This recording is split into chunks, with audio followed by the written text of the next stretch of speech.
Write your own path with opportunities.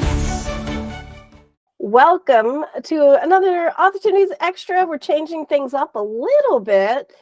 We have Nikki DeKeuster. Did I say that right, Nikki? Your last name? DeKeuster, whatever. DeKeuster. Well, we'll say the last thing because she corrected. Yeah, DeKeuster. We have Nikki DeKeuster, and she is going to talk to us about astrology. And this is coming to you live from the Authortunities Hub. So then we're going to talk about what we're celebrating in the Authortunities Hub this week.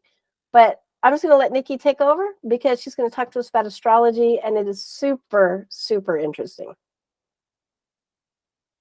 Well, and I also kind of thought that we were going to talk a little bit about 11th house, but I'm sorry. So yeah, I'm sorry. We're actually forget everything I said. I'm going to cut this off. Yeah, because no, we're actually that's talking okay. about Keep it. It's all right. No, we're actually talking about neurodivergency and the astrology charts and 11th house. But yes, my excuse is I've been with a small child all day. I don't even know where I'm at anymore. What are we even doing here? So 11th house and which is how we even met, is talking about neurodivergency and astrology and stuff. So yes, so it all will come together.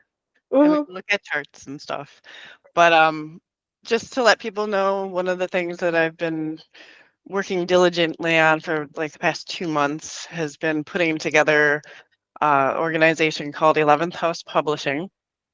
And it's a nonprofit that focuses on amplifying the voices of neurodivergent authors, both fiction and nonfiction. And we aim to use the profits from this for like neurodivergent education and implementation of neurodivergent ideas into society, from just awareness that people think differently, and we might have to make room for that, to because they think so differently and outside of the box. Maybe we really need to be taking a look at some of these things because they're seeing them for a reason. So the neurodivergent population tends to think differently for the benefit of the tribe. Like that's their place within the wider society, is to be outside of it. And so that's why they don't quite fit in, even though they want to, because so they're protective over the tribe. They want to make it safe while also being pushed to the side so that they can get that different view and understand where problems can be solved, like where first of all where there are problems, right? Because if you get that bird's eye view, you're going to see them differently, but then different ways to approach them. And when you live in a society that's very rigid and fixed, and it's like you have to be the square peg in the square hole, then you get into problems, and you get into, okay, well, you're round, and we can't fit you in here, so there's something wrong with you. It's that whole if a fish lives its whole life thinking that it's stupid because it can't climb a tree, well, it's a fish. It's give it the right environment to thrive, and it's going to do great. And so I come at neurodivergency from an astrological point of view. I actually came in it from the side, and understanding that energy within a spiritual context. And then I started seeing it brought up more and more and realized that I also have this. And I was like, oh, well, I'm considered neurodivergent. And I'm like, a lot of my friends are, because we do tend to cluster. That's why I'm like, if you're in Authortunities, if you're attracted to things that Angela does, I got some news for you.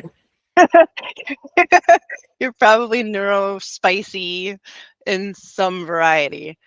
And so that's the gist of why I started this 11th house idea. Is I'm in these neurodivergent writing groups. I've got author friends who are neurodivergent who are on submission, and so they're trying to fit their round selves in the square hole, right? And I'm watching this, and I self-published because this energy is also very much the rebel, we want to do things our way, you know. So like the thought for me of giving my baby up to someone else to mess around with, I'm like, no, I'll do it myself. You know. So but that was the path that I chose to take, and I know not everybody wants to take that path. So I just would hear these stories time and time again of, well, I wrote this autistic character and I'm getting feedback that the story is good, but the character isn't autistic enough.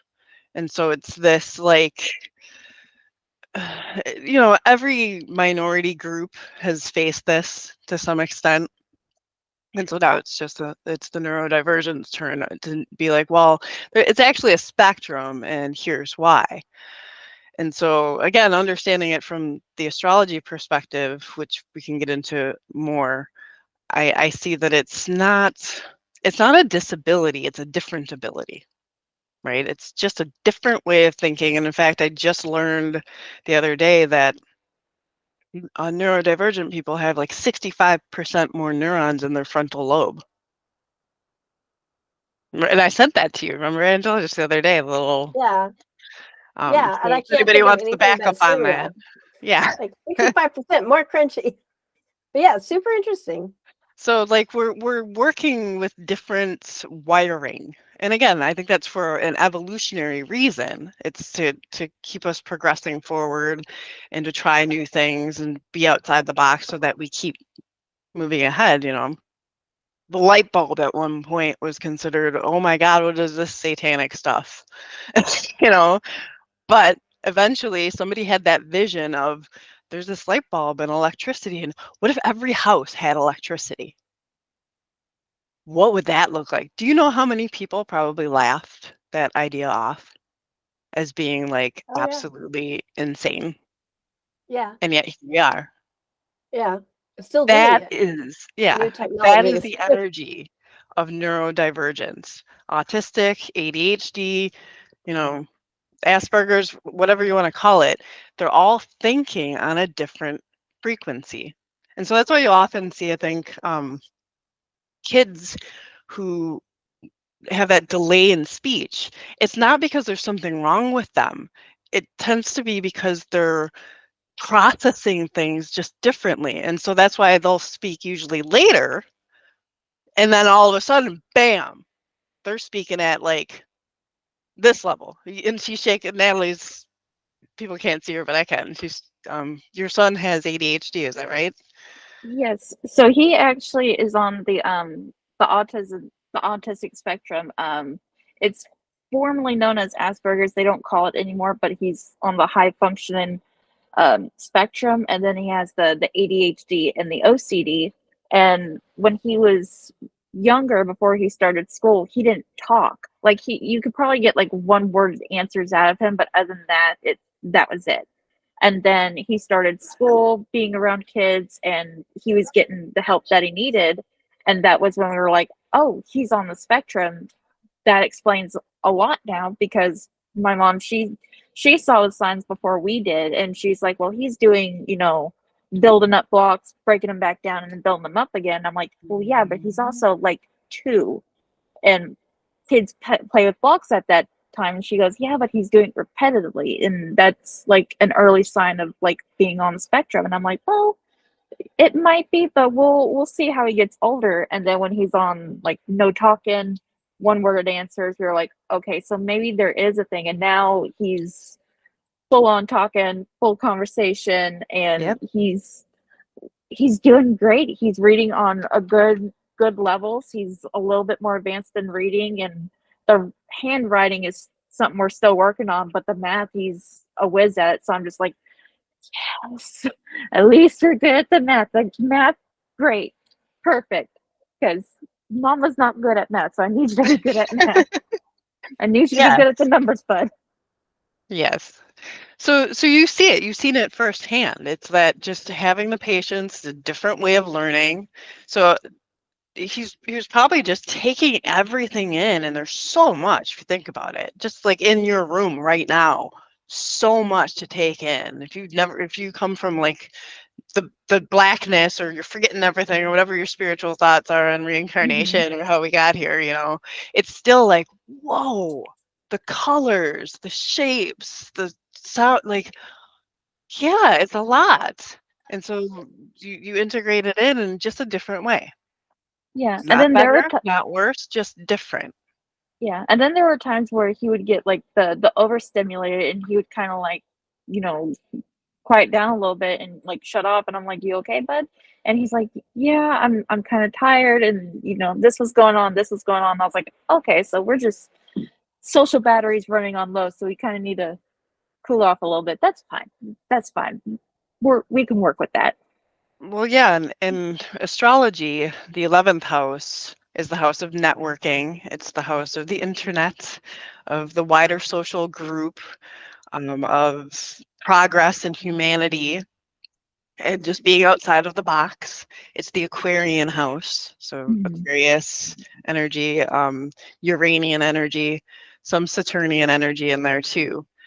And Uranus in particular, that energy is lightning. It's the lightning strike. And so if you look at neurons, they even look like little lightning bolts, right?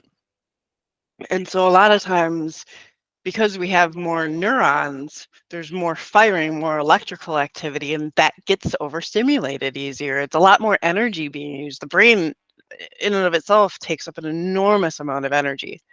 So it's holding space as a society, and this is part of the education, that people whose brains are functioning on this level need that downtime. It's not laziness, don't get on them, that's just adding more stress. They need that extra time to, it's like, boom, lightning strike, all this stuff. All right, we need a cool down period. Can we get a little time where there's not chaos? Or maybe I need a day or two after that social event to process it because I got more spaces where stuff needs to go. That's it. And so if we as a society can go, okay, I'm not going to be on them for not getting back to me as quickly. I know they had that event or whatever, and they're probably recovering. And so I'm not going to take it personal. I'm not going to get down on them. I'm going to let them come to me when they're ready, right? It's that sort of conversation that needs to get out there more and more, I think. Does that make sense? I know it definitely does, because I think just yesterday we told them, if you want to have like a TV and your Xbox in your room, we just got to work on, getting a little bit more organized. And he goes, "Well, I don't want to do it today." And I was like, "Well, you don't have to do it today. Do it whenever you want. And then when you're ready, we'll make it ready." Like you just get rid of what you want to get rid of, keep what you want to keep, and then we'll make room for everything else. And he was just like, "Okay." And I was just like, "Yeah, just do it whenever. It's not, there's no race against the clock. Just do it whenever you want to, and then we'll go from there. We'll cross that bridge when we get there." Yeah, giving him that space. Yeah. That's and so the 11th house is also the house of rebellion and revolution, because it is pushing the envelope of society. It's saying we can do better. Here's how. And it that pushes against the grain. Like the energy of the earth is one of stability on the whole. It's like, I don't want to change unless you give me a really good reason, or the pressure gets just so, and then the fault lines crack and you get the earthquake, right? Which is also this energy. It's the sudden, like, pressure builds, and then boom, now there's change. Now there's suddenly a mountain range there. We do go through these cycles as humans, right? And it's been interesting to see since the planet Uranus was discovered. It's like 1750 or 60 something. So we've had a lot of innovations since then, the Industrial Revolution, right? Since discovering this planet and being like, and then like the spiritual gurus just sort of meditated on it, and they're like, this is the energy of it. We're going to put it with Aquarius. Okay. Knowing nothing. Like, they knew that it was this blip in the sky that they had charted. And then here we get with our telescopes, and we can really look at it and study it. And it's this weird planet with this off rotation, and it's, maybe from outside the solar system. So it's got this alien vibe to it, And so it's interesting to see how this energy all correlates in with the neurodivergence. Like you're from the outside, right? Meant to look at things differently. And so a lot of times what's hard is accepting that outside of the boxness. Like you want to belong, especially as a kid, especially at certain points in your life, right? And so it's like, but I keep trying to fit in and I can't find where I fit in. And so I think, well, one of the things that 11th house wants to do, and I think that Authortunities is doing an amazing job of, is being inclusive to this energy, saying, yeah, let's try something a little different. Let's embrace these differences instead of ostracizing people for them. And so that's also where, like, coming in of why I was like, well, there's a need for a publishing house to understand this, is because I also was seeing a lot of authors getting down on themselves for, well, my stuff isn't understood, or it's different, it's outside of the box, and so it's just not being taken in the mainstream. And you can see why, like even in this just little explanation that I've given you of this energy, is the mainstream going to resonate over time, eventually, right? But it's not going to be initially accepting.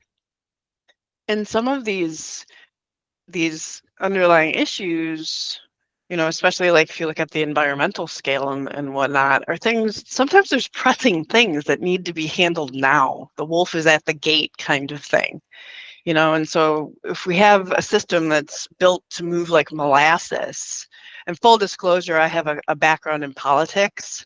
So I've been steeped in the muck, in the mire, trying to figure out the best way to fix this mess, basically. Yeah. And what I found is that the whole system is just absolutely rotted. Like there's no hope from within that system to change the system. Yeah. It's so stuck on every single level, and we see this, right? We feel this, every one of us. And but that stuckness from the ground up, from the hearts and minds of the people, that's where change happens, not the top down, right? Well, the top is in power. They don't want to change it. Yeah. They're resisting it because that means they topple. Yeah, it's the Capricornian energy is the mountaintop. I made it to my mountaintop, and now I'm going to look down on the rest of you. And why can't you be here too? That's what Capricorn energy tends to say. I worked hard. Well, why don't you? Well, we're not the Capricorn energy. There's 12 other energies in the zodiac, and they all have a place. And the good Capricorn energy, because it's all a spectrum. Like there's good and there's bad to all of it, right? The good Capricorn energy will be like understanding that I've got all these, like I think Angela, we talked about how Google and Microsoft will find the neurodivergent people and be like, come here. We want they recognize it. We want you over here, problem solving. Here's a good environment for you to work in. What do you need to be efficient? Instead of like for me, being put in a cubicle farm with all that constant distraction, absolute nightmare. Like I talk about shutting off my ability to be productive in any way, shape, or form. That's how you do that for me. Like I'm going to be way too interested in all of the things going on than just put me in a dark room, leave me be and watch me be efficient, Yeah. There's a reason why I work in a walk-in closet, and my work day starts at about 7 or 8 when everybody goes to bed. Yeah. And Angela, are you actually diagnosed? Pre-diagnosed. I haven't done the test where they actually look at your brain and everything, but I'm thinking I will to get the official diagnosis, but it's Asperger's. But again, we don't say Asperger's anymore, I guess. So it's high functioning autism, I think, is the official Yeah, which I'm kind of back and forth on it being an Asperger or high functioning autistic. But it made a lot of sense. Like when I first got the pre-diagnosis, I was like, oh, that is what is air quotes wrong with me. Why I've never been able to fit in my life. That's why the neuron firing makes so much sense of like I only wear black, not because I'm goth, but because it's the color that just makes me feel better. And I don't, if I have color or texture, I get anxiety. Like I just can't settle down because there's too much input happening on my body. Like I feel like I feel it. Like Smeagol with the, the rags or the chain or something. It hurts me. That's me when you put anything pink on me. But that's like part of what you're saying of like that space of, because I've actually had fights with people about my wardrobe. Why do you always wear the same thing? Our society says you can't wear, I have 7 of the same shirt, 2 of the same pants. You know what I mean? I find one thing that I like, and it'll be very specific, like the texture of it, the fit of it, everything has to be perfect. And then I buy 7 of them and I wash and wear. So I always have the same thing. But I've had people get mad at me about it. Like, you need to diversify your wardrobe. You need to do all these things. And when I got to the age where I could go, no, I don't. I can wear what I want. I'm 40 something years old. I will wear what I want, and you don't have to approve it.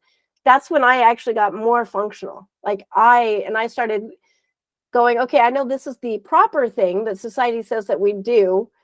We work in coffee shops, or we do this thing, or we wear bright colors, or we blah, blah, blah. We're depressed if we wear black. And I started just going to what I actually felt good about. And then I was able to function to the best of my ability. And then lots of great things happened when I tried not to fit in and I just accepted who I was. So that's why I love what you're doing with 11th house, and kind of the energy behind Authortunities is it doesn't matter how you're coming at your career. It's a path, and we all have different paths, and we're all traveling through the woods maybe together on our separate paths, but we can still help each other.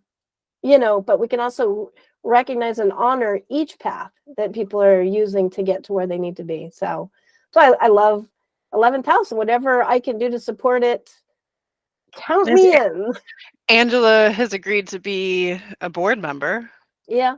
So that is very, very helpful, because that helps me get the ball rolling on the nonprofit paperwork end of things, which I also have a background in that, like 15 years working with nonprofits in various capacities.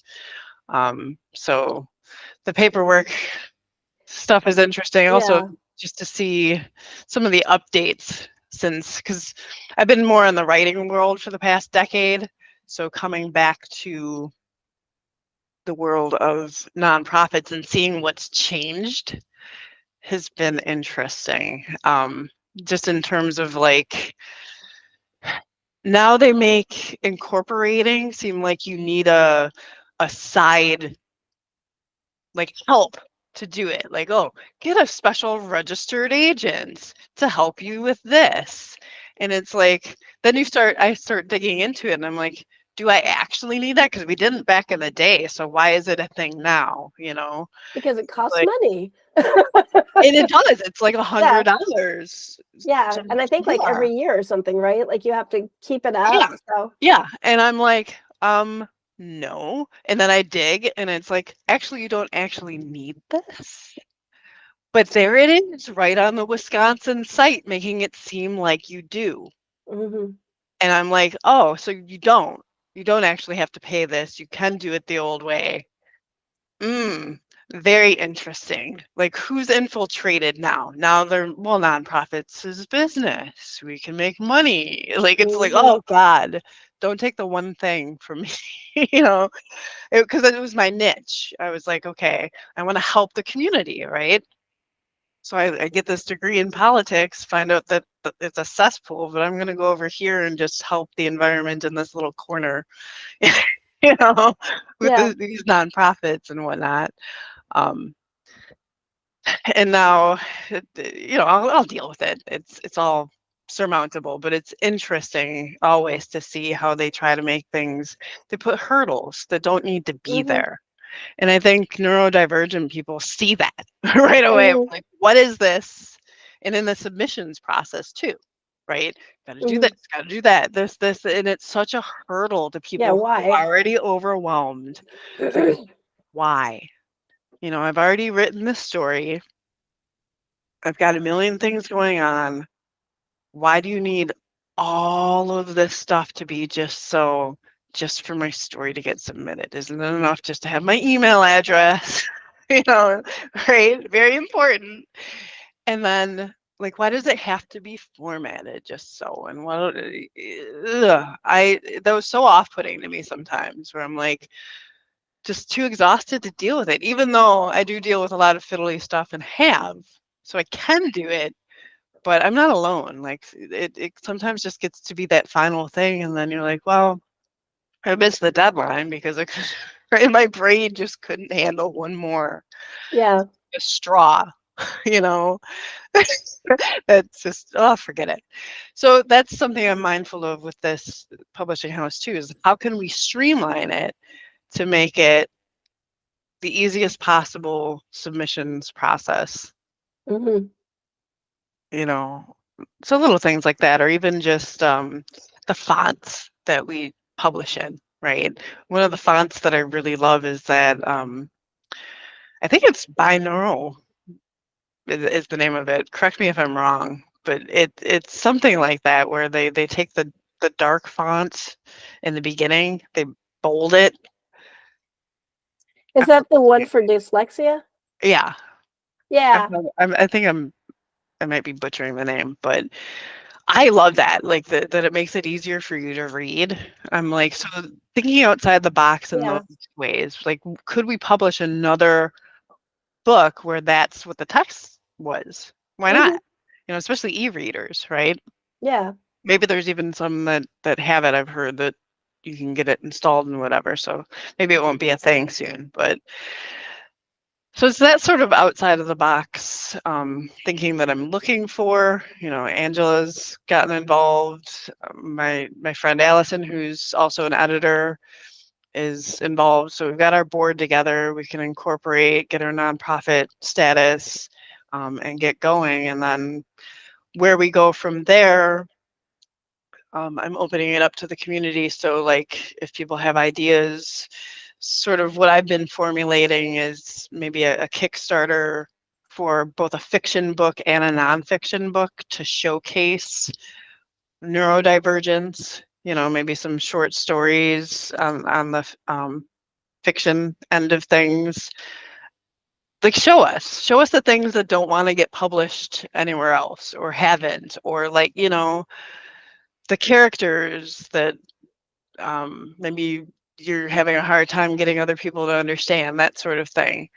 And then the nonfiction, like, what are the ideas that you have that, you know, maybe just are not getting heard, not getting the traction. When I was back in college, I would hang out in the English department a lot.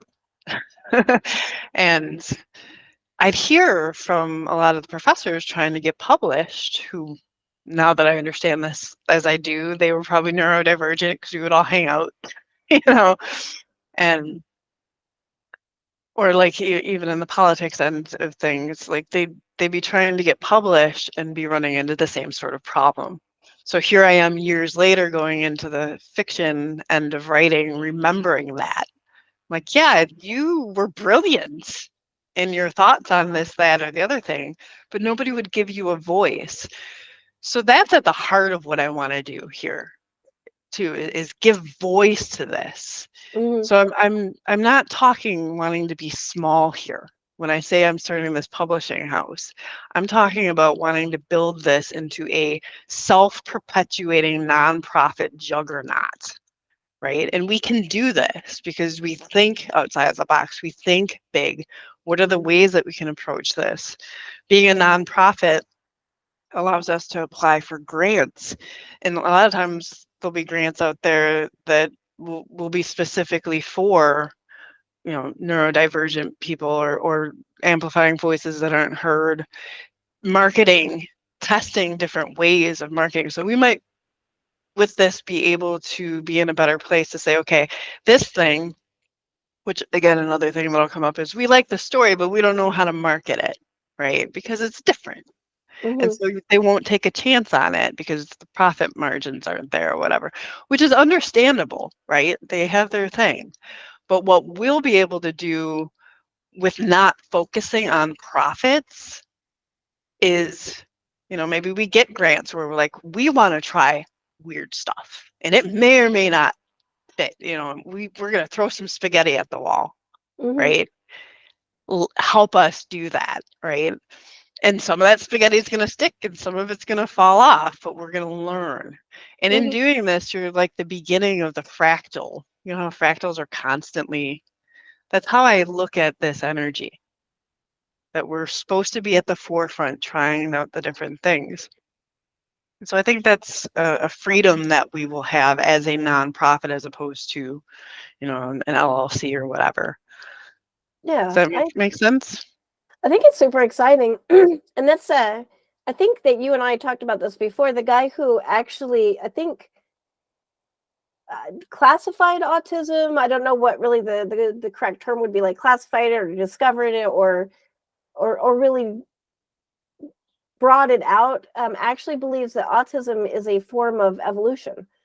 You know, which I thought was really cool because in our environment now, we don't need to be aware of everything. We don't need to be multitaskers as much because there's no bear that's going to sneak up on us usually. We tend to be very safe, you know, at this point in our lives. I'm talking in the grand scale of people in general. We don't have to worry about wild animals or fire, keeping the fire going, or where do we get our next meal? We're going to go to the grocery store. And so we don't need all that multitasking ability. We don't need to have all the hypersensitivity to everything. So we're narrowing in because now the skills to survive are, can you sit and focus on a problem for 16 hours, you know, to solve this? You know, we are geared towards technology and people are merging a bit. So, so are our skills.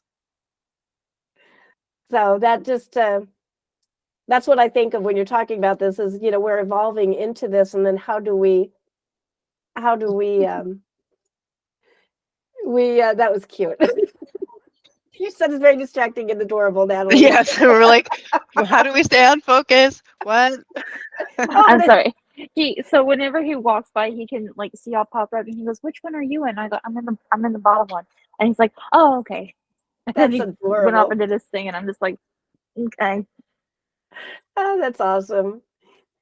But yeah, well, so that was like a good segue, I think, into like everything.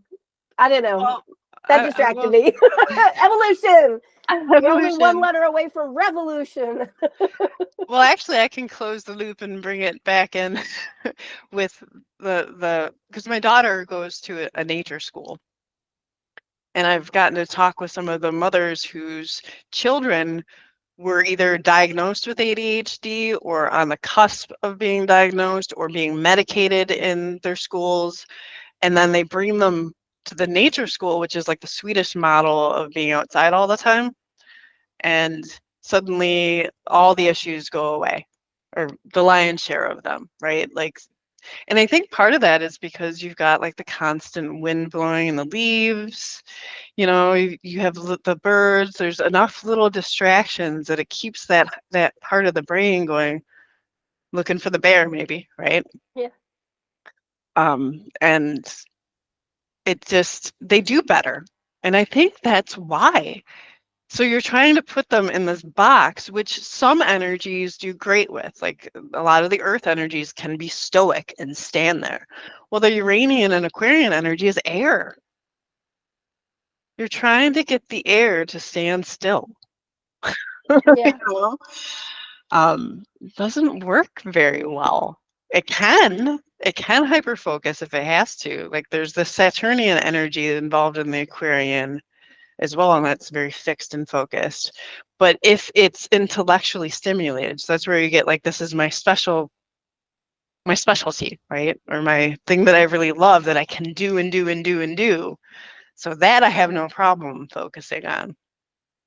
But if I'm bored with something, and this energy gets easily bored, like, oh man, you better be doing something to keep that stimulation up. So, and it's not just the planet Uranus, I should say. Mercury is also involved in this. And Mercury is zipping every 80 days around the sun. Zip, zip, zip, zip, zip, right? And so that's the squirrel. That's a lot of the ADHD energy. It's not bad. There's nothing wrong with it. It's just the energy. And so I think that's where, again, me coming from the spiritual end of things and able to be like, I think we're pathologizing energies, and that's it. Like, so you could pathologize all of the different energies in, and then so like in the very negative end of the spectrum, for example, Leo energy, which is usually bright, beautiful, I'm the sun, it's childlike wonder, it's passion, it's it's the royal feeling of I am the queen, I am the king, I'm going to go out and create and enjoy life and take it to its fullest. There's that high end of the spectrum, and the low end of the spectrum, it can be absolute ego. It's narcissism, right? Only me, look at me, right? And to an extent, we all have all 12 of these energies in us. Not to an extent, we do. It's just a matter of how prominent they are. And so that's where, again, you get the spectrum with everything. But it's like, well, so I've been sort of looking at it like that, going, we could pathologize everything. Yeah. Interesting. And it's just the Aquarian energy and the Uranian energy that tends to get the autistic spectrum. And then you get the Mercurial energy that tends to get the ADHD or the OCD. And you can see that, right? It's always thinking. And so if you're always thinking, these two energies are, you could look at Mercury as like our personal brain, and Uranus is like a higher octave of that. It's almost like the spiritual, bigger picture even. But they're both the electrical system, our electrical wiring. That is what Mercury and Uranus both rule, is our nervous system, which is often fried because it's overstimulated. All the things. I want to do all the things, So one thing that can be helpful, and this is where I actually really love the neurodivergent movement, that it's coming out, that people are talking about it, because we learn things. What's worked for you? Like Angela, you were talking about the binaural beats, right? To allow you to focus more.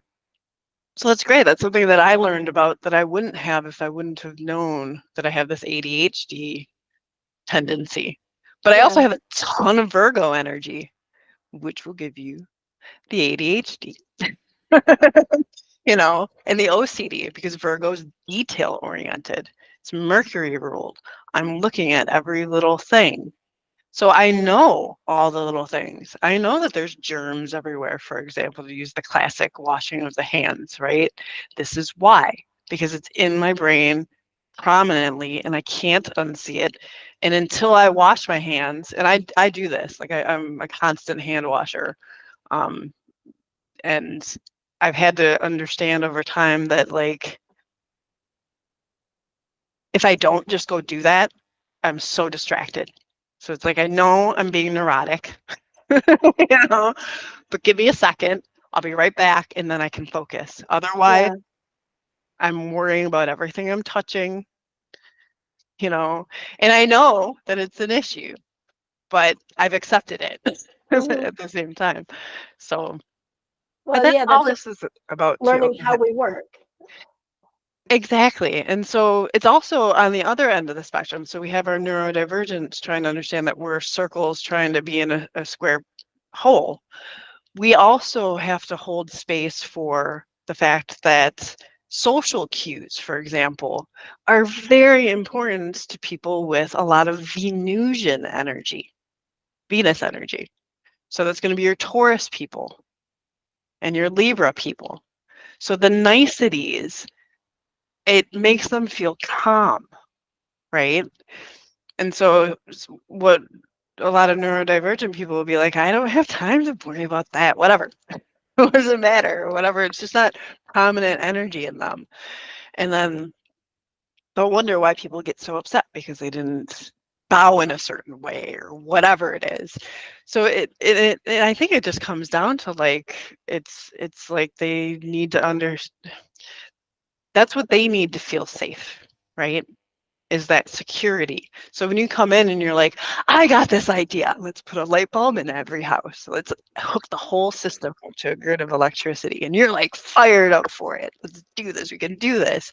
They're like, whoa, we got to think of like, hold on. How is this going to affect my stability, right? What's this going to do to the firewood industry, right? Etc. And is it practical? You know, you'll get stuff like that. How's this going to affect my money and blah blah blah. And so that's when you start getting stuck in the mud. Taurus is the bull, right?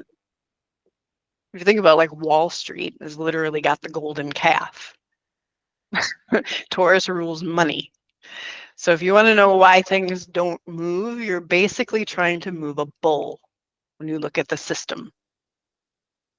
And it's like, okay, it'll move on its own in its own time. Or if you send a bolt of lightning to its butt, right? If you spook it enough, it'll move. So like it's just understanding how to work with these energies in a way that's harmonious for everybody, because we do need that stability too. Like, right? Somebody has to run the grocery stores and make the donuts and the stuff that like to me, the idea of doing that 9 to 5 same thing day in, day out is soul killing. But to some people, they love that stability. They can't imagine not knowing day to day what they're doing, you know? And it's just holding that space. It's different, not above, not below. Nobody's better than anybody. But how can we work together in our niches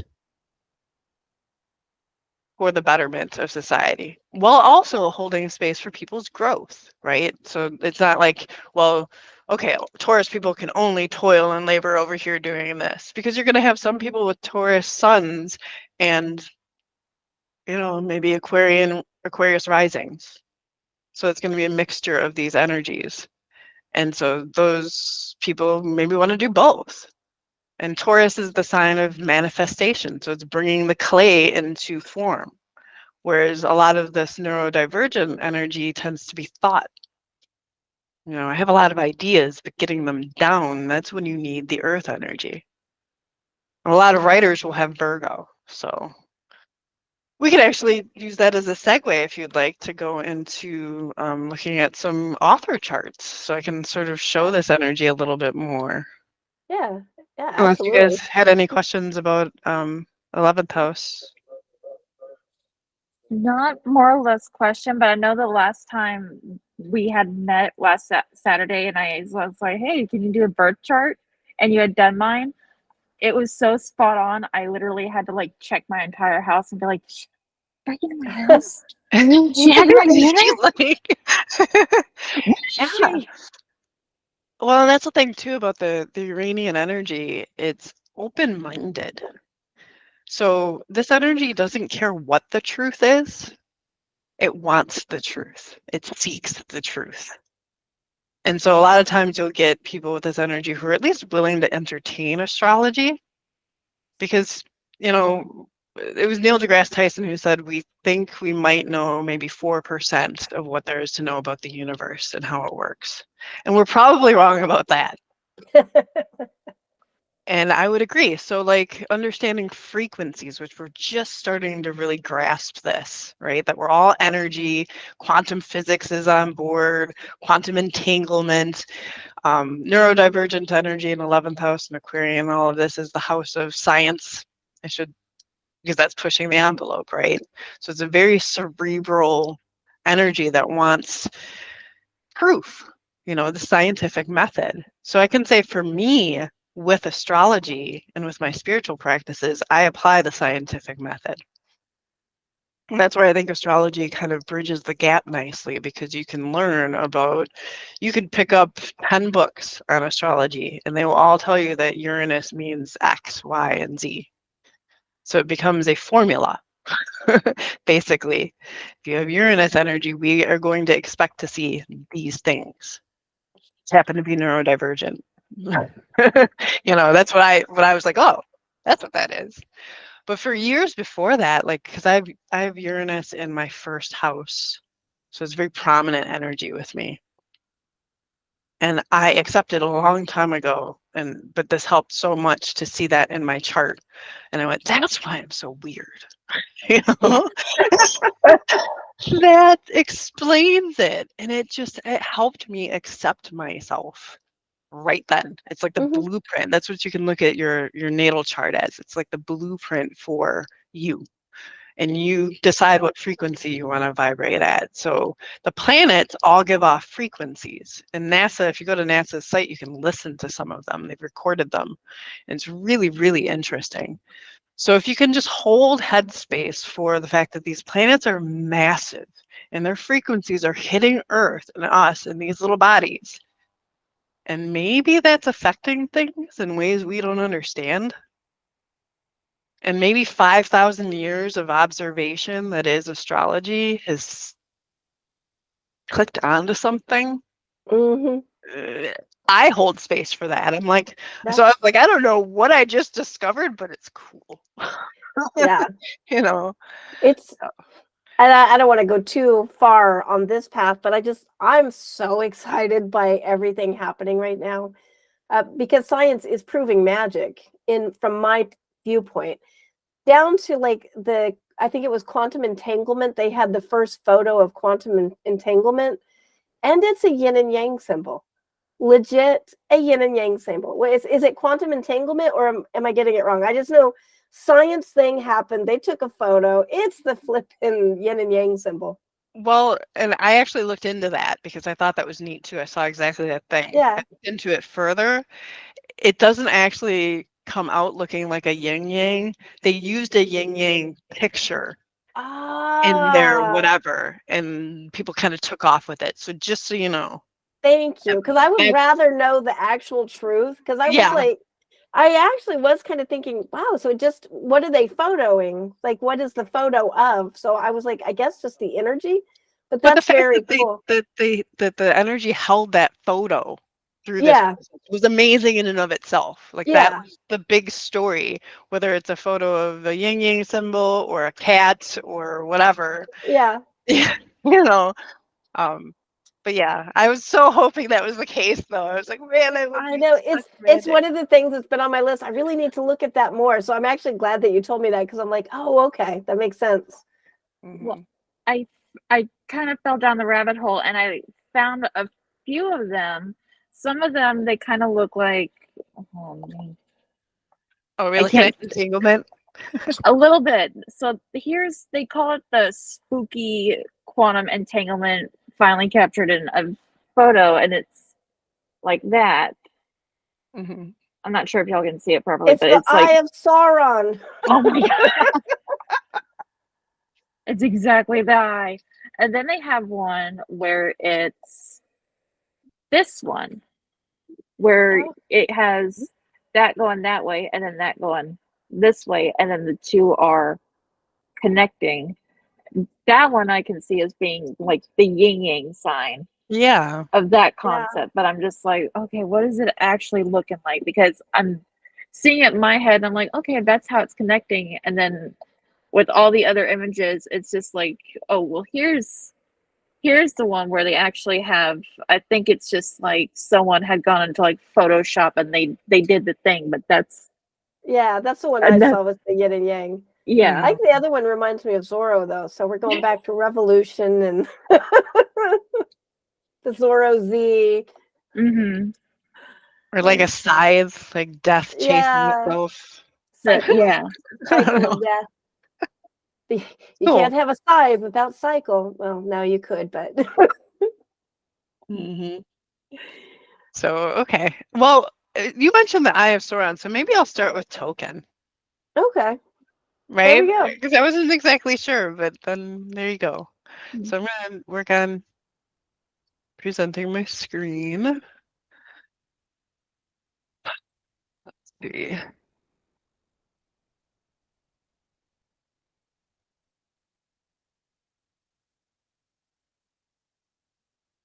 Yeah, it should just be a little arrow at the bottom. Yeah, I'm on it. I'm just trying to find the right tab. And I have them open. I'm looking at them right now, but they're not showing up on this. That's weird.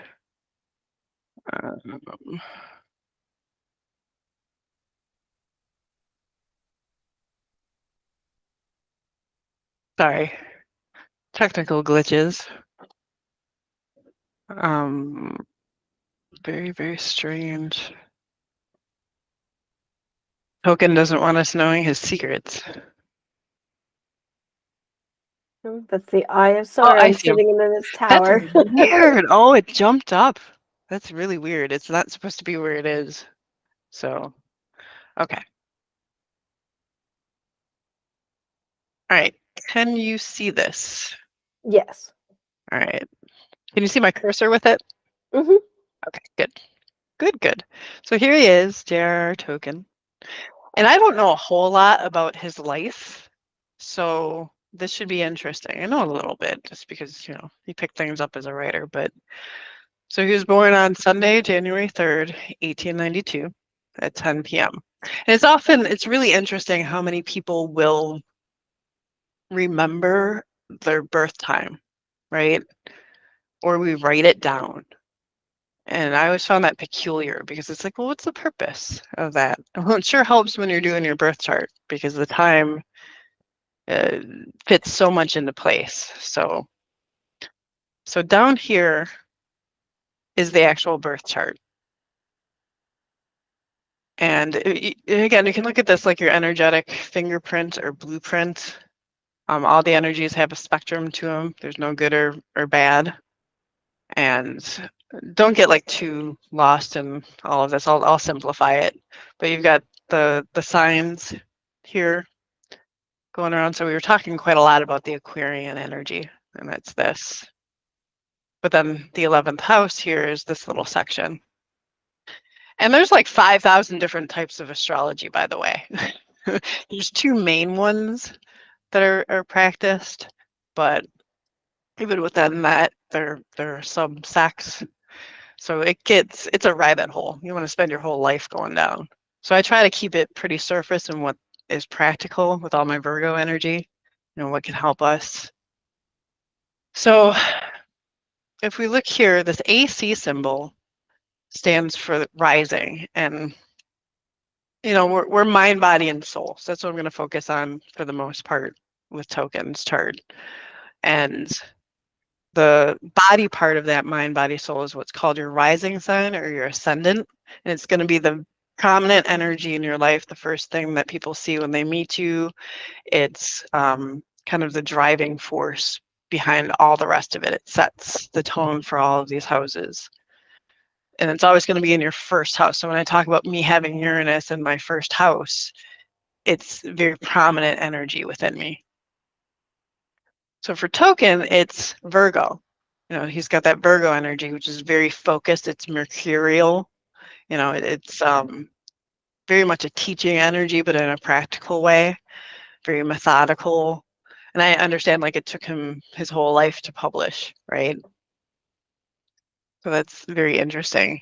But he's also got an energy here of Lilith, which is, it's actually an energy of being an outcast.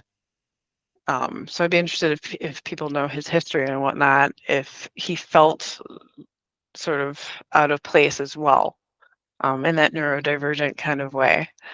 But also this is an energy of kind of the wild feminine of creating the world. Usually people with this placement will tend to go through a lot of hardship, but then make something great out of it. And, you know, I know from Token's history, obviously he was in the war, he saw a lot of horrific things, and he chose to process that through this epic novel or an epic series of novels, right? So that's one way to do it. The Virgo energy, as far as the neurodivergent goes, that's going to be your OCD. That's going to be your ADHD to an extent. So it can be just, again, because it's taking in so many details.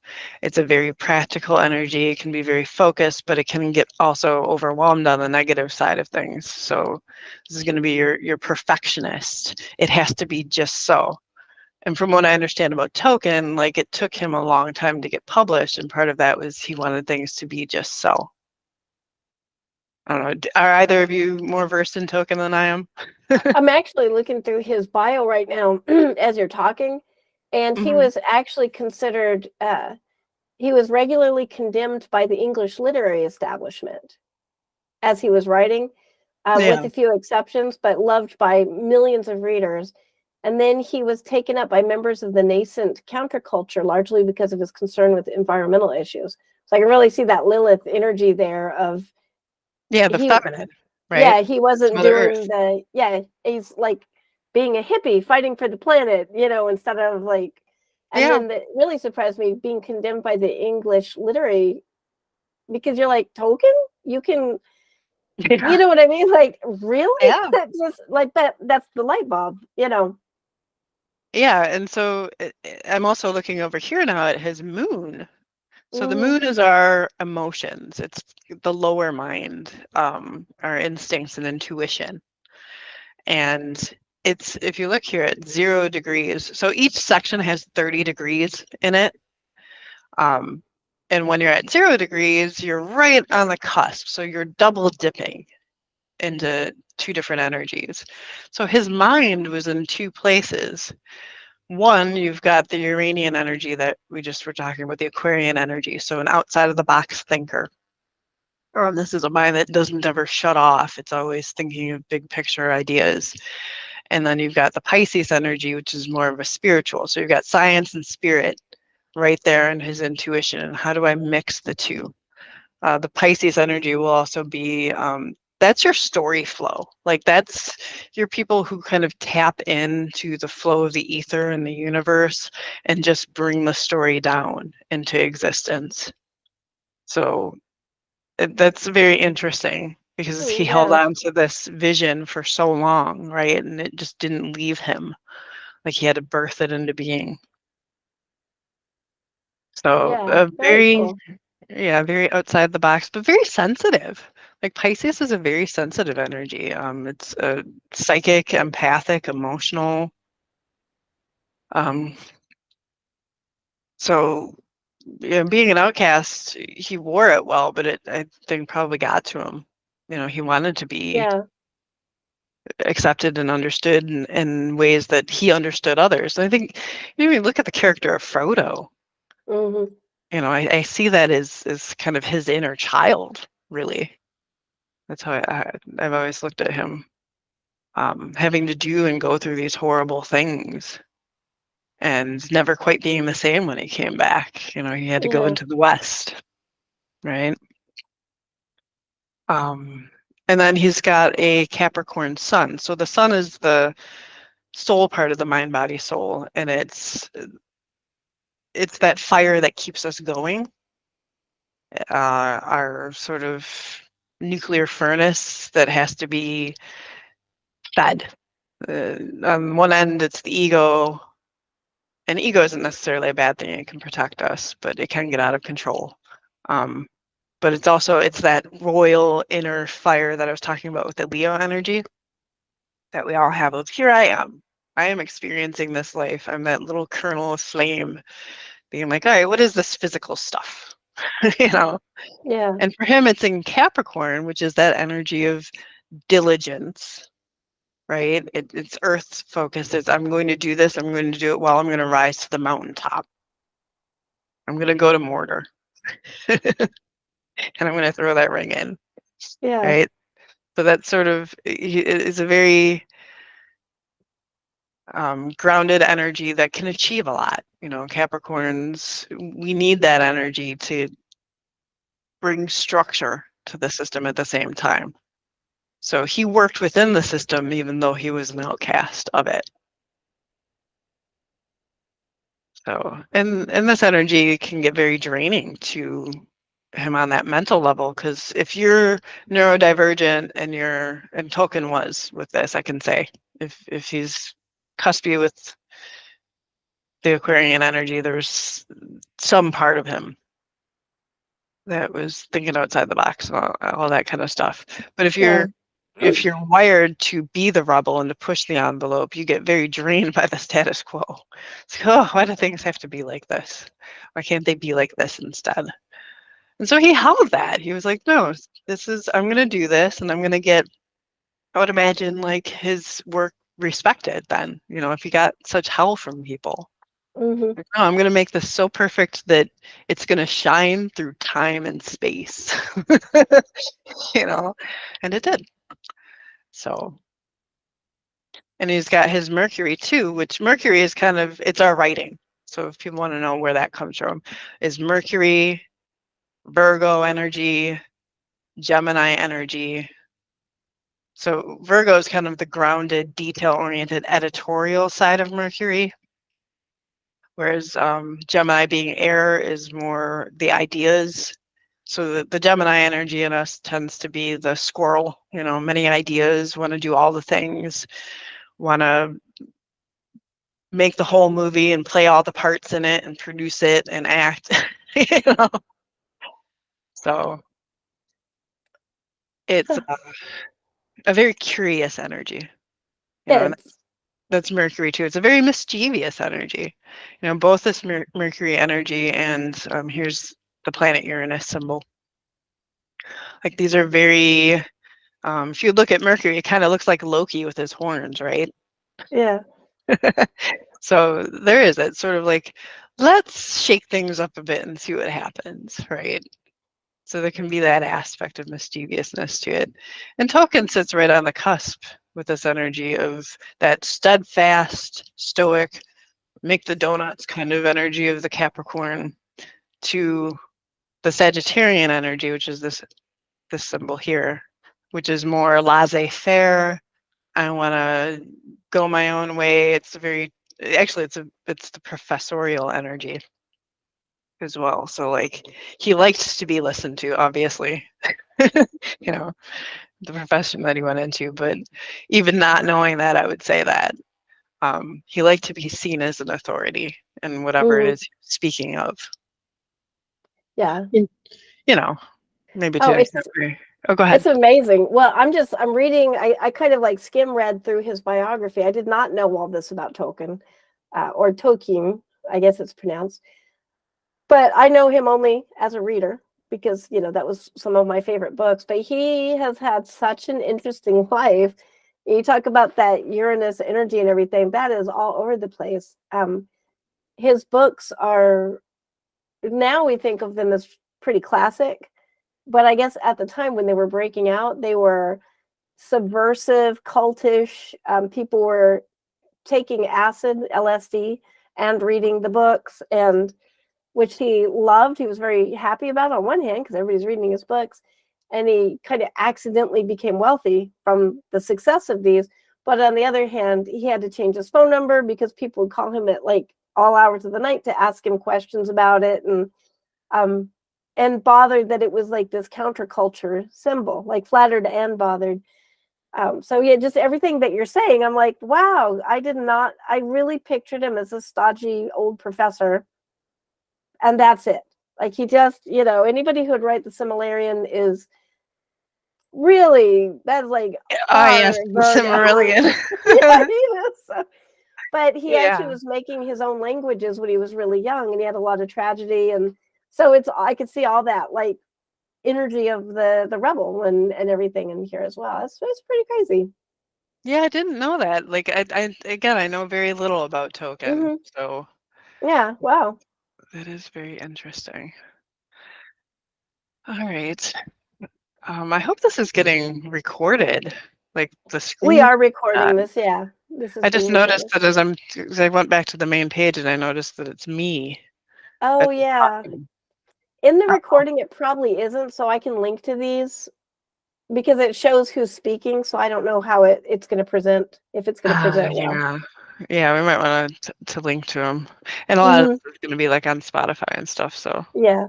Okay. So I'm going to stop sharing for a second and then go to, if you want to, I can pick either Stephen King or Anne Rice if you want to take a look at another one. Natalie, it's your birthday. What do you think? Sorry, I had myself on mute because how the young kid are playing video games. Or I could do Rolling too if that's the one you voted for. If it's your No, birthday, you get to say. I Or any author, pick one. I was just excited. I actually voted for Stephen King, but I know, and I don't know if it's a conflict of interest, but I've also been kind of obsessed with the Interview with the Vampire series recently. I haven't gotten a chance to read the books, but I've been kind of like following like the movies and the TV shows. So maybe Anne Rice might be a good choice. I got a feeling about Anne Rice. All right, we'll pick her.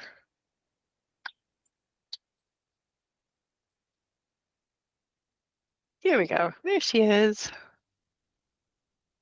I was not okay for a while after she died, by the way. Oh, me neither.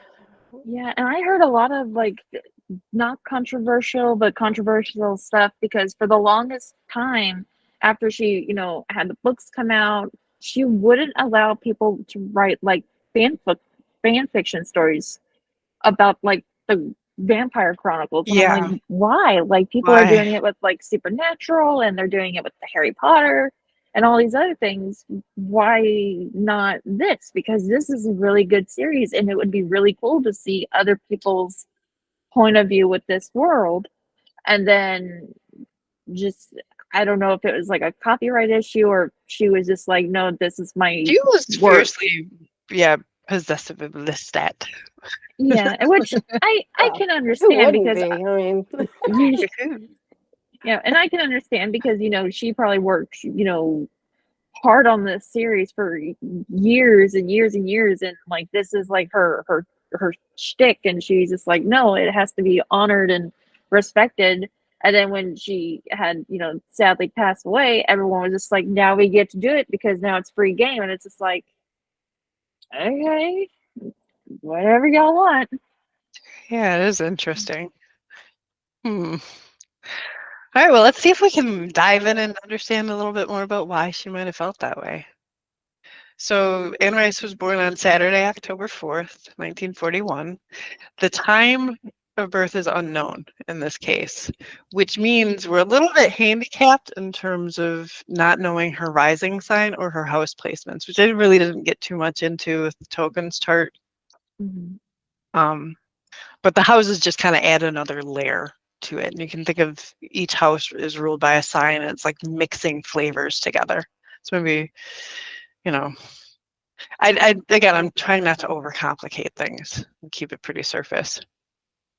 So let's see what we can learn though, because we at least know, well, this chart was calculated for noon, so it kind of hits that middle mark. All right. So we know that she's a sun sign Libra. And Libra is all about fairness and balance. So it could be that, she doesn't want to share her stuff because she doesn't want unpleasant things being done to it, that she feels like it would, that nobody would do it justice, perhaps. I'm not sure. But yeah, Libra tends to be very like relationship focused. So this is energy that wants to know about how relationships work, our one-on-one relationships. So romance writers, I could actually see very much with this placement, right? And she certainly has gone into that, whether it be her vampires or witches. Full disclosure, Anne Rice's Witching Hour is one of my favorite books of all time. I absolutely adore it on every level. But then she's also got like her Sleeping Beauty chronicles that get very, very erotic and steamy. So there's that aspect of it. So she lived a life trying to always find this balance in all things and fairness. So I'd imagine anything that she felt was unjust would not sit well with her for long, because the sun is the soul. So it's actually ironic that knowing somebody's birthday, you know the deepest part of them, because that's the soul, right? Whereas the rising can be seen as the mask that you wear. That's that first energy. When we talk about masking with like autism and whatnot, it's, to me, it's just, it's a way that you've learned to adapt to your surroundings. And one of the things that can happen with neurodivergent people is that because their mask is so different from what they initially feel like they should do in a situation, it's like having many programs open, right? I have too many tabs open. So I have to, and instead of it coming naturally like it would to the Libra people or the Venusian people on how to act and flow in this situation, because remember, it's the Libra people, the Taurus people who have kind of written the social rules. It's something that we then have to kind of check and be like, is this acceptable or isn't it? Or we suffer the consequences, you know, which is what I've done for a lot of my life. It's like, oh, I didn't realize that that was a faux pas. Well, that's dumb. Why is that a faux pas? You know, I've gotten into many, many, many troubles over time. I've learned, but anyway, it's just acknowledgement of that masking and why it can come easier, but it's also exhausting. It's not that they get off scot-free, because the Libra energy tends to really always be thinking about people pleasing. And though that energy is something they naturally sit with, instead of fighting against it and wanting to just do their own thing, they want to be accepted. And so that can lead to those people-pleasing behaviors, or what I like to say is robbing Peter to pay Paul. So a lot of times these people will overextend themselves because they want to do all the things and be all the things to all the people, but then they end up doing too much, and that can burn them out in a different way. You know, all the air signs, which Libra is an air sign, tend to do that to one degree or another. Gemini tends to be more one-on-one. Libra has that too, but they tend to have a lot of one-on-ones. And then the Aquarian energy tends to take a look at the collective, or the bigger group dynamic. So, and then you've got the moon here. So her moon, again, the lower mind, the emotional self, is in the sign of Aries here, but because we don't have the time, it could also be in the sign of Pisces. It's right on the edge there where she's born earlier in the day. She'd be more Pisces than Aries, or she could be cuspy. So again, the Pisces energy is going to be your creativity.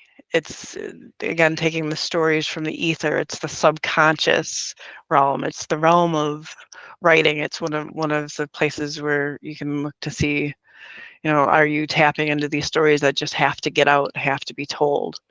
So I'd imagine she's probably closer to that end of the spectrum, or maybe sitting on the cusp. And then the Aries is more, I'm here, I'm not overthinking, I'm not overly emotional, I'm just going to do, you know. And so it can be very me first, a bit of bite to it. It's the ram, right? So just running head first into whatever. And she's got Mars there as well, which is what this is. So very fiery Anne Rice was. No, she did not want to take any crap. She might have felt bad for it. Like I could see her going off and then feeling bad afterwards. With some frequency, which I understand from some of the stuff I know about her life. She was that firebrand. She was very tenacious, not wanting to give up. And that's the good end of this Aries energy. All fire energies have this, you know, lighting a fire under things is a statement for a reason. And then over here we've got her Mercury, which is her writing, in the sign of Scorpio. So there's your darkness, right? Scorpio is the sign of the deepest dark and the lightest light. it's the phoenix rising energy. So it's not being afraid to go where others fear to tread. It's your horror. So you're going to see your horror writing from this aspect. And her Venus is there too. So she has a love for it, a deep love. Scorpio doesn't just rule over horror, it also is intimacy. And so there can be a romance element to this too. So you put Scorpio together with the Libra energy and you can see real quick why she was writing some of the steamy stuff. And in fact, her Witching Hour was one of the first books where I was like, oh, this can be very much taken seriously, because I'd read romance novels and stuff up until that point, like V.C. Andrews type stuff. And it was just sort of pulpy, you know. The stories were like, I consider them more surface and overly dramatized for my taste. Not without their merits, but with Anne Rice, it was like there's depth here to these characters and to the story and the situation I'm in it. And then all of a sudden there's this really steamy scene, but it's not gratuitous. Like it felt like it belonged there and it added to the characters. And it was like, so it was eye-opening to me that you could use these things as a literary device. My 14-year-old self, it was eye-opening. But I carried that with me. And in Bittersweet Empathy, you know, there's steamy scenes in there, but they serve a purpose. It's not just because I wanted to have steamy scenes in there for the sake of it. Although you can take it like that if you want. Go right ahead. And on a personal note, I see that, you know, Anne Rice has her Mercury at 6 degrees of Scorpio, and my rising sign is at 8 degrees of Scorpio. So like, this is how frequencies can pull each other. So my favorite author, Mercury, her voice, her writing spoke to me because of that frequency being so close. So, and again, I don't have her time to be able to go into her rising, but I do see that she has an aspect here, her north node, which is it's a point of destiny, what we're supposed to master in this world, is in Virgo, which is writing, like as we discussed. So there definitely was a giant pull towards writing in her life, and from what I understand, it consumed her pretty well. So does anybody else have anything to add or questions? No, I think that all just really explains, especially the Scorpio Venus together, you know, really sums up the whole, like so many of her books had that rich well, some of them definitely had an erotic quality, but all of them had kind of that, I'm gonna say Scorpio energy, that erotica, that darkness, that lushness, you know. So I'm totally like, yeah, that sounds like Anne Rice to me. Yes. So yeah, when I'm talking, let's see.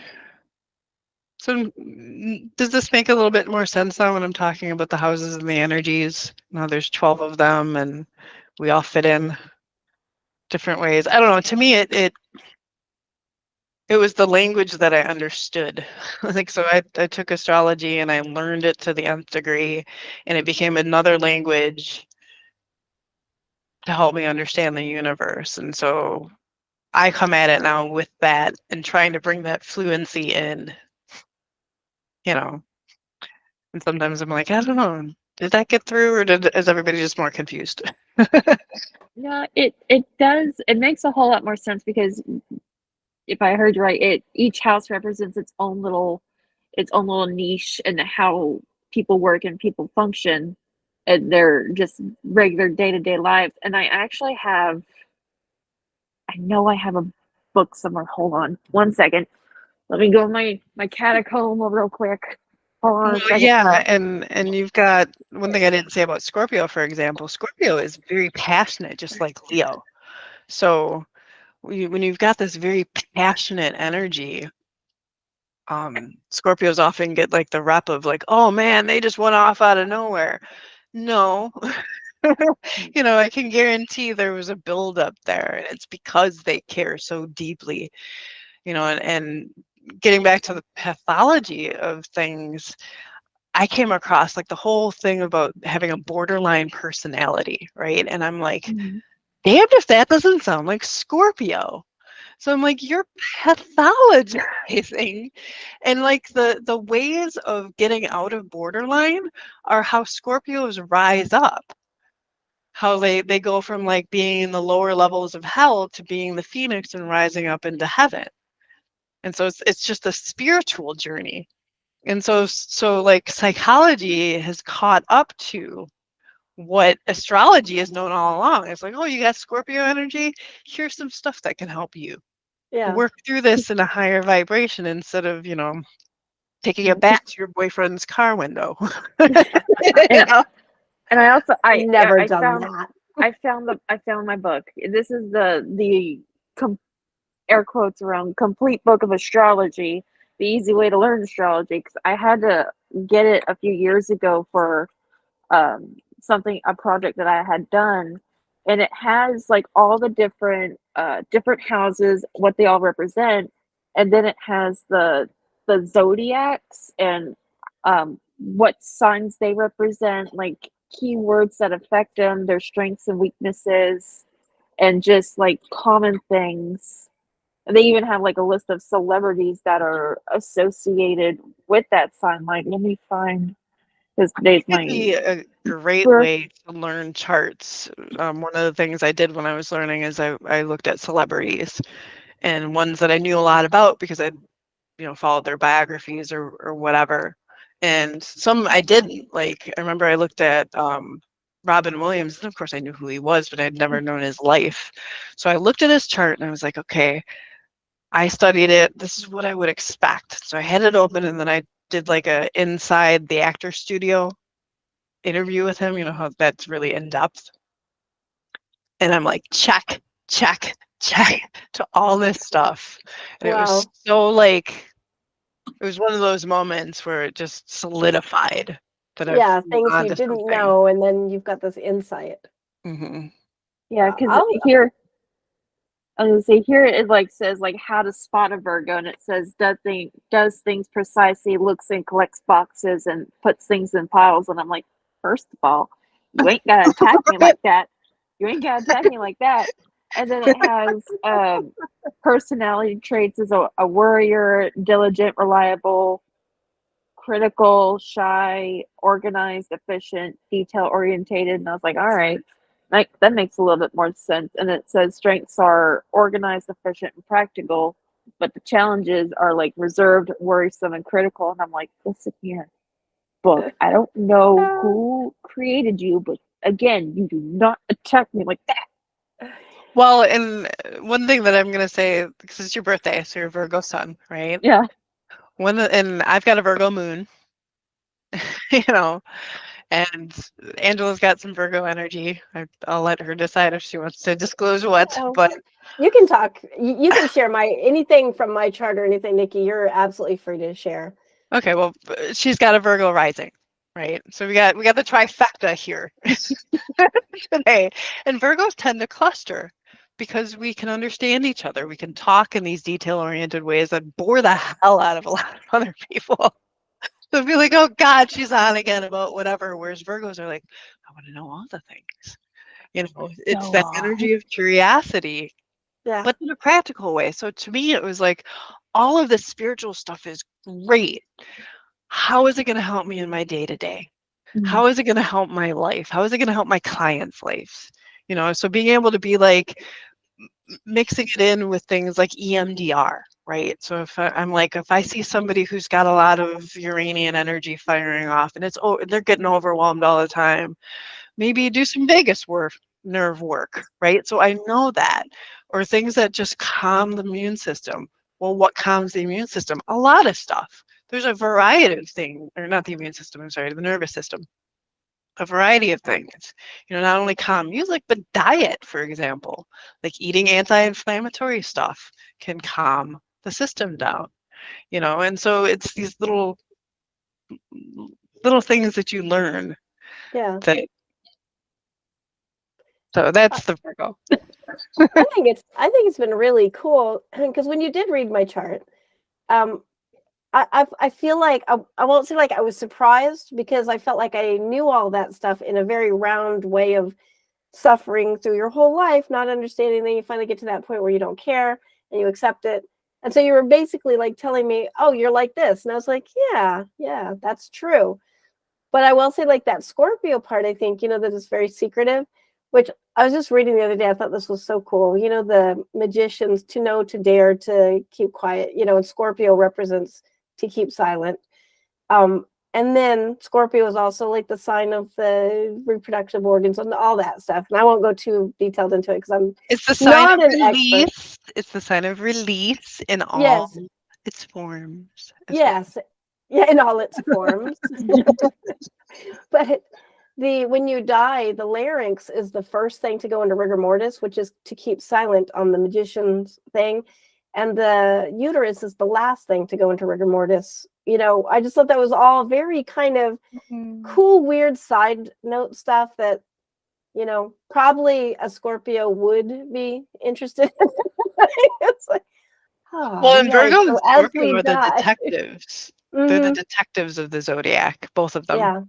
So if you got a combination of this, and you and I both do, and I haven't looked at Natalie's full chart to see if you got Scorpio in there, but you dive in deep. All the things. I was going to say, I probably do have a little bit of Scorpio, and I don't know if it's because if it is just within me naturally, or if it's because I've worked at an emergency room hospital, specifically in the emergency room. So we've had to have information on patients, and if we didn't have it, we had to find it. And I've been able to find information. People are just like, "How'd you find it?" And I'm just like, "I have ways. I know people. I had to pay Hector in the records department to get it. Like, don't worry about it. I found it. That's all you need to know." Well, and interestingly that you say that is Scorpio is a sign of crisis, of the crises. Like being good in a crisis situation is Scorpio. It's like, okay, go time. It's ruled by Mars and Pluto. It's got that energy. Panic. Don't panic. Here we are. We'll panic later. We'll process later. Right now, we got to focus on the thing at hand. Doesn't matter how much viscera we're in. That's again where the horror comes in. And it's just also the sign of psychology, along with Pisces. All the water signs actually deal with, emotion. Imagine that. So I wouldn't be surprised if you have some sort of scorpionic energy, whether it's the actual sign of Scorpio. Scorpio rules the 8th house, so it could have 8th house energy. Mars will also carry this, and Pluto. So if you have something aspecting, so say you have Pluto with your moon, say you have Pluto with your moon in Capricorn. That's going to give you not only the Capricorn traits to that moon, but it's going to put the Scorpio traits on it. So it can get complicated. It's like mixing up a cake, with these energies. So, but it's all what we decide to do with it too, right? So like you could see having that visual blueprint in front of you, like here you are. Now go forth and decide, do I make my life of sticks, bricks, titanium? Anything in between. That's your free will and your choice every day to decide where your vibration is going to be, right? And all we have control over at the end of the day, which Scorpio is control. So is Capricorn. All we have control over at the end of the day is our emotions and in our mind and how we choose to see things. Yeah. Quote from Tolkien, since we started this talking about Tolkien. There's that quote that I always love where Gandalf tells Frodo, only you can, like, something like, I'm misquoting, but like we don't decide the path and what we're given, but we do decide what we're going to do with it. Yeah, exactly. There's so much wisdom jammed into that, and you see why now. Like having looked at his chart and all that Virgo, like he got the details in there. So it's a good book or a good series to have gone as viral as it has. It's got something for everybody.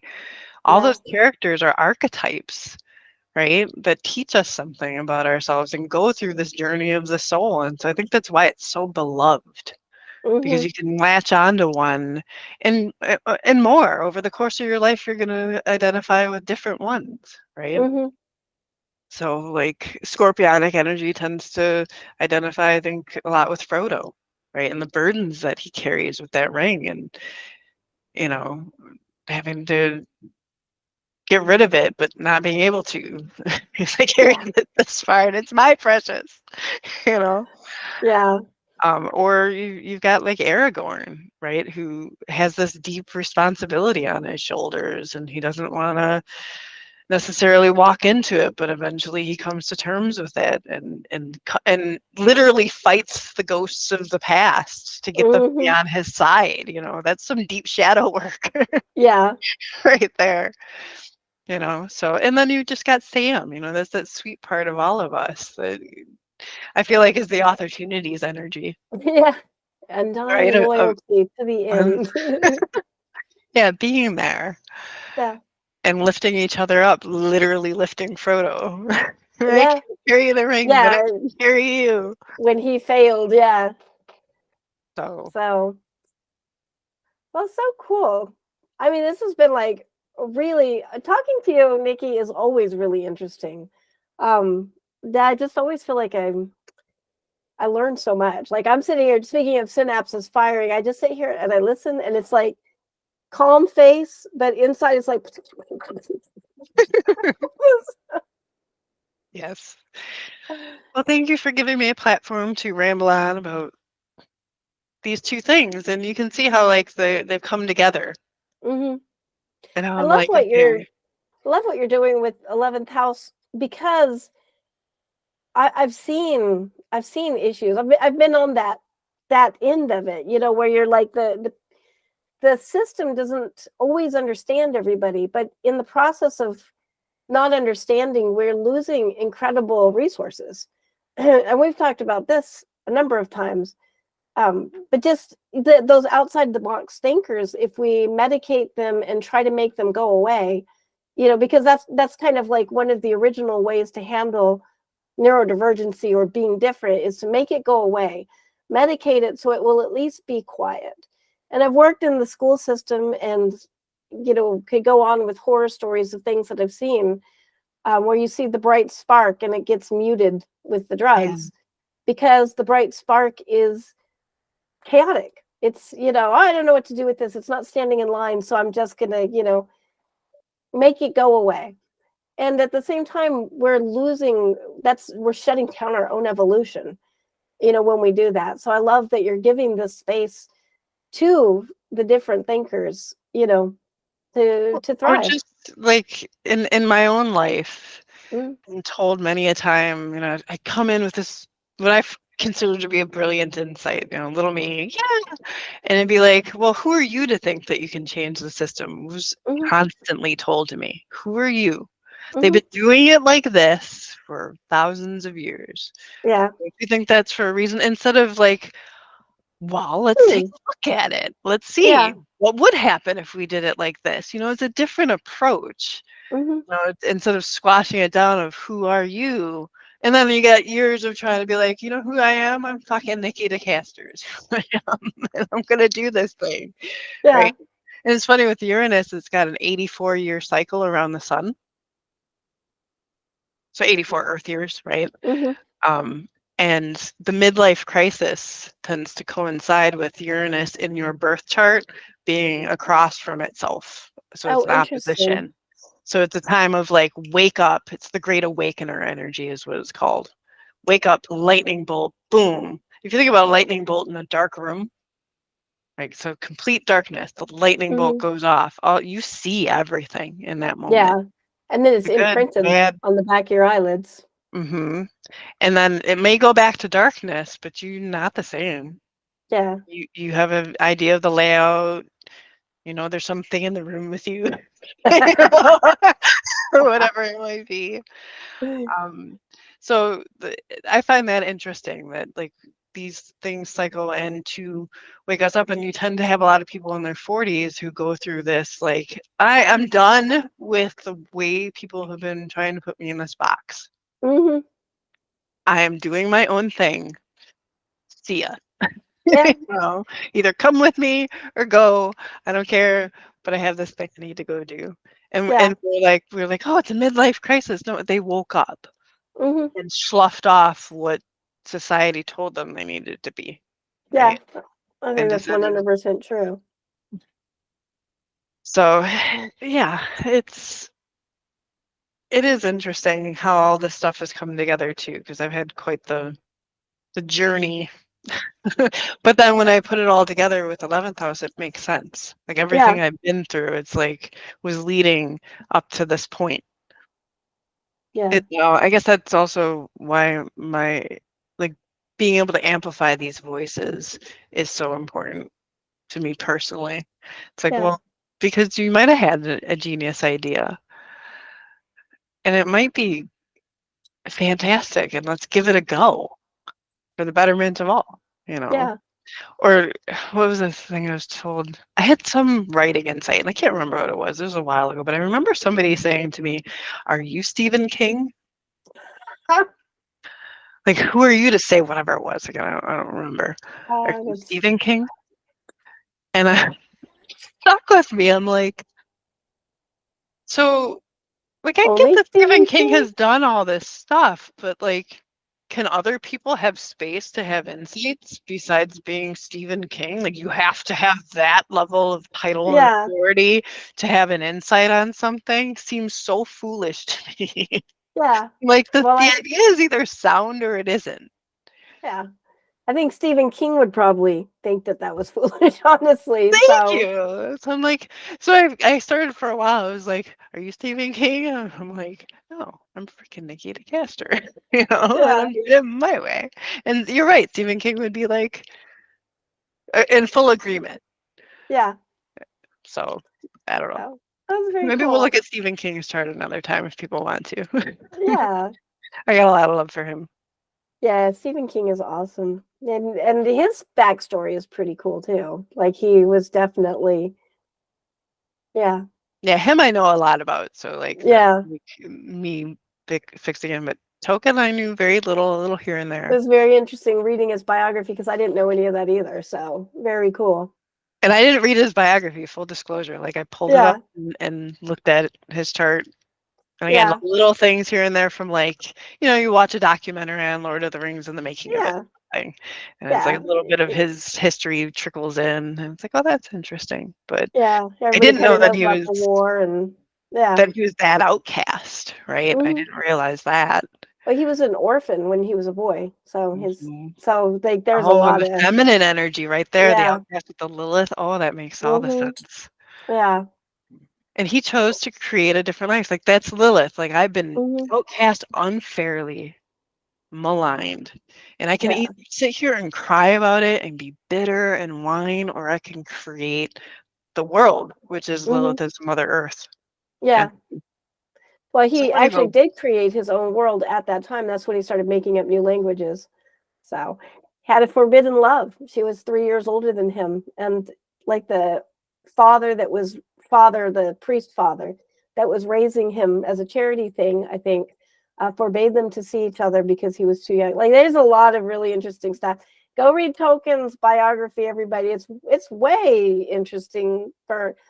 I apologize, sir, because I just kind of pegged you as a stodgy old professor that had lots of time to write these amazing books. But no, you lived Mount Doom. You lived Mount Doom. Yeah, that's a good way to put it. Yeah. So I guess if people are interested in how they can get involved in 11th house as we're starting up, contact me, contact Angela. The website is 11thhousepublishing.org. And we're interested. Like anything that you want to add or questions that you have, we're very approachable. That's awesome. And in the infancy of it, so like input is very welcome as to what this could become, because the 11th house is the community. It's not just me. It's not just Angela. It's everybody. So, and it's not just even the neurodivergent people, although they're a big focus, and helping them, to integrate more into the community in a way that's not traumatic, right? But it's also allowing them to be part of that community in the ways that they're always meant to be, right?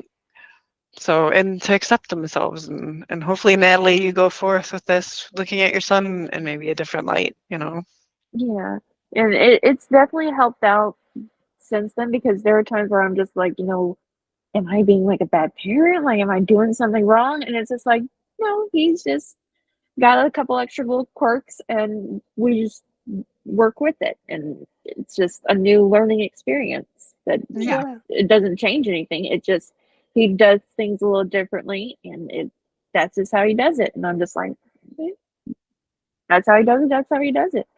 Nothing catches on fire. I can't argue with it. And sometimes it might. Yeah, that's why we invest in the smoke detectors. But other than that, that's fine. Yeah. I want to bring up the fact that this is a very special day for you, Natalie. Typically, we try to celebrate something at the end of this, which is the first of this particular thing. So, tradition we're starting today, but who knows what'll happen with it. But I would like to hear about what you're celebrating today, because it's a couple of things.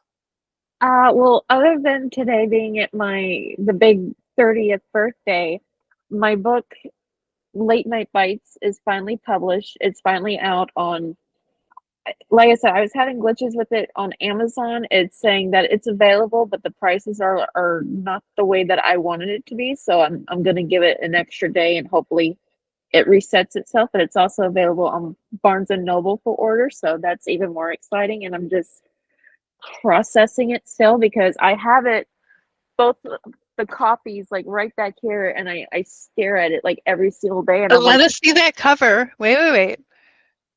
this is the hardcover, which I actually prefer the hardcover compared to the paperback, just because I feel like the hardcover provides better protection for the book itself, but it's still the same design, just a better protection wise against it. And I love it, and I get to stare at it every single day when I sit by my computer. I'm just like, I made it. Right. I made it. Yeah, and, you should be proud of that. I am. And I actually took a copy of it and I showed it to my grandmother, and she saw the Demore name, and I told her, I was like, I've honored the Demore name as it should have been when we came across the waters, because when my great grandfather came from Italy and went to the Ellis Island to check in, as they used to, they messed up the Demore name. They put Amor instead of Demore, because when they look at his paperwork, they're just like, oh, you're Joseph Dominic Amor. And he was like, no, it's Joseph Dominic Demore. And they're just like, we're just going to change it to Amor and have it be that. And there's like, all right. So I'm glad. And yeah, I'm excited about how people, when they read it, they're going to be like, oh, this is good. This is good. So I hope people get to enjoy it. And I hope people do like it. And if they don't, I'm perfectly fine with that too, because I know it's not everyone's cup of tea, but I do hope whoever does read it and like it, they enjoy it and get a kick out of it. I can see how it's how we're all that frequency, right? And so you're going to attract probably people who have Virgo energy, I would imagine, right? Probably. Who are going to be like, oh, okay, I want to look a little deeper here. And so understanding that it isn't going to be everybody's cup of tea necessarily. It's very healthy. I'm glad that you're in that space. Yeah, not want to be all things to all people, because it can get to writers. We've all seen it. We've all been there. Probably. Yeah. And I even had my mom and my dad like read it, like electronic copy of it that I had downloaded on my phone, and I sent it to them to kind of get their thoughts and their blessing. And my dad was just like, I like it, but I have a few notes. And I was like, is it the language? And he's like, it's a little on the language. And I'm like, well, there might be F-bombs, people. Yeah, and it's not bad. I mean, it's on the borderline of maybe PG-13 and rated R, but it's not like explicit. I think on the final edit, I turned it down quite a bit. Like it's a little bit more readable to where it's not like, oh my gosh, and it's a little bit more handable and be like, okay, it's not too bad. But my mom was just like, I think you should change the language. I'm like, you took me to go see Pet Santa in the theaters, Mom. I don't think we can really judge here. And she's just like, it was a parent snafu. That's funny. Oh Well, man. I think it's really cool. I just found out just now, listening to you, that you and I have something very in common, and that is my middle name Eureka, and you using Demore. My grandmother's that I'm named after my grandmother Eureka. That was her real name, and when she came over, they called her Mary because it was too hard to say Eureka because she's Okinawan, and so that's why I always use all three names. Even before I became a Smith, I was Angela Eureka Cato, because I want to honor her. So I just thought that was kind of cool that you're using that to honor your grandmother in a way, because that name was lost. And I'm doing the same thing with Eureka. And also, it was really handy later when I became a Smith, because there's a couple of Angela Smiths in the world. So Just a few. as a bit practical as well, I found out later. Yeah. Well, and Eureka, that it means lotus or something to that Yeah, effect. it's Lily. Yeah. Yeah. So it's like you're the lily smith. Yeah. Right. I create lilies. Which is lilies. the Authortunities Hub now, because everybody's a lily there. Well, lilies are very spiritual. Like it's a very spiritual flower. So yeah. Yeah. Very See cool. that you're raising people up, raising them from the dead. Now we're going far into the Scorpio thing, and no, I don't sit in my room at night and go. Or maybe I do, because that sounded very practiced as a cackle. I'm going to get everybody to feel wonderful. You will all be on your own paths. Empowerment, whether you like it or not. It is. It's empowerment. Oh, man. Well, what are you celebrating, Nikki? What are you celebrating this week? We got a birthday and a book birthday. Well, bringing together, like bringing you on board to the board now allows me to get the ball rolling, like I said, on the paperwork end of things. So I don't know if I'm looking forward to paperwork, but it does, it's a milestone that has to be reached as a nonprofit. Hoops that you have to go through. So that is exciting to me, that I just have people who see this vision, and where it can go, and hold that without, you get people who bring maybe too much of the practicality into it, when you need to hold that star sometimes of what it could be. And damn the odds, don't tell me, what is that saying? Never tell me the odds, Oh yeah. That sort of thing. It's like, don't dampen it, rise to meet it.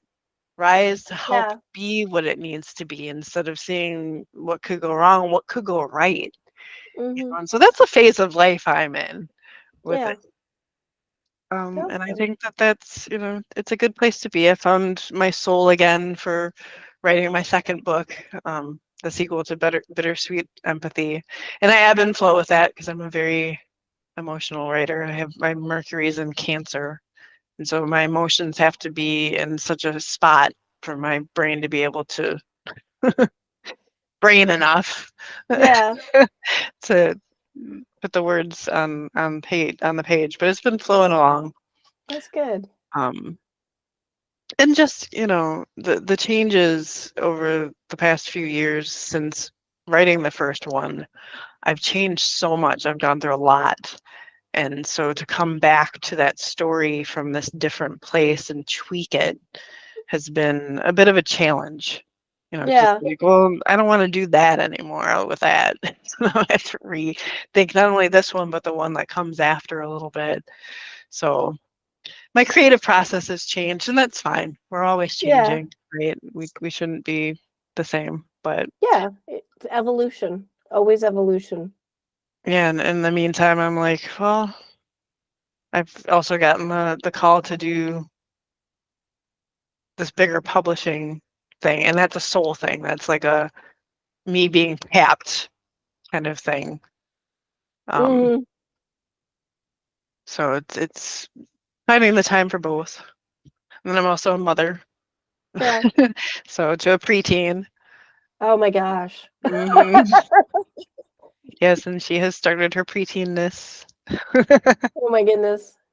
So yeah, I remember those days. Survival is possible. Survival is possible. So here I am trying to keep this high vibration and bring her up with me, and she's just meeting me at every Yeah. you know. And that's fine because I remember what it was like to be that way, and how they say Oh the yeah. preteen is like the toddler years only with social stuff instead of Yeah. like physical. And so if you Yeah. can keep that in mind and not take it personal, it goes a lot smoother. Yeah. So I do remember, yeah, that was a tough time. but thank you for this opportunity, and thank you, Natalie, for Yeah. joining us. Yeah, I want to make sure we give a shout out to another celebration that couldn't be here today, and that's Stephen Schwartz with Schwartz Games coming out with Small Town Tales today. I think this is where the crowd purchasing can happen. So like the more people that order, the cheaper everybody gets it, kind of thing is the way I'm understanding it.